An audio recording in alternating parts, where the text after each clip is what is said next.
આજે બાઢડા ગામમાં જે અયોધ્યા મુકામે પ્રભુ શ્રી રામની 500 વર્ષ પછી જે પોતાના નિજ ઘરમાં પધરામણી થઈ છે તે નિમિત્તે જે ભવ્ય કાર્યક્રમ ચાલી રહ્યો છે, તો સમગ્ર ભારતભરમાં એ નિમિત્તે આજના દિવસે લગભગ દિવાળી જેવો માહોલ છે।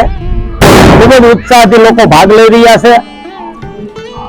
ગામે ગામ જબરદસ્ત ઉત્સાહ સાથે દરેક ગામડા આજે આપણને એવું લાગે કે અયોધ્યા બની ગયા છે।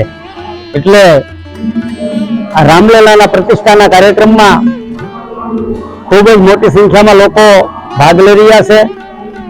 ખૂબ સુંદર મજાના આયોજન થઈ રહ્યા છે। ગામે ગામ આરતી, ઢોલ નગારા, બેન્ડ બાજા સાથે શોભાયાત્રાઓ નીકળી રહી છે।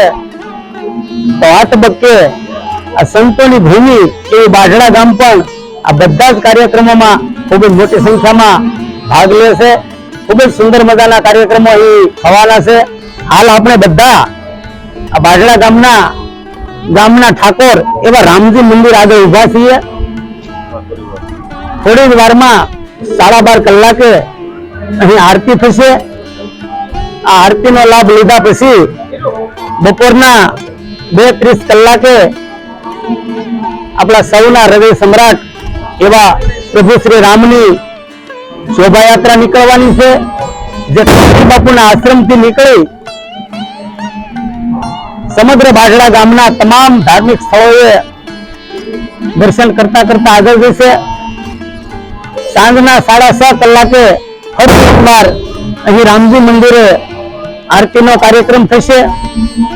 અહીંથી શોભાયાત્રા તપસી બાપુના આશ્રમે જશે, ત્યાં સાંજની 7:15 કલાકે આરતી થશે અને ત્યારબાદ મહાપ્રસાદનું આયોજન કરેલું છે, જેમાં સમગ્ર બાઢડા ગામના તમામે તમામ ભગવત પ્રેમી ભાઈઓ અને બહેનો આ દિવસ દરમિયાનના કાર્યક્રમો દરમિયાન શોભાયાત્રામાં અને મહાપ્રસાદ લેવામાં ખૂબ જ મોટી સંખ્યામાં ઉપસ્થિત થાય એવું મારું સૌને ભાવભીનું આમંત્રણ।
जय बोलो हनुमान की, राम लक्ष्मण राम की, जय बोलो हनुमान की, राम लक्ष्मण राम की, जय बोलो हनुमान की, राम लक्ष्मण राम की, जय बोलो हनुमान की, राम लक्ष्मण राम की, जय बोलो हनुमान की, राम लक्ष्मण राम की, जय बोलो हनुमान की, राम लक्ष्मण राम की, जय बोलो हनुमान की, राम लक्ष्मण राम की, जय बोलो हनुमान की, राम लक्ष्मण राम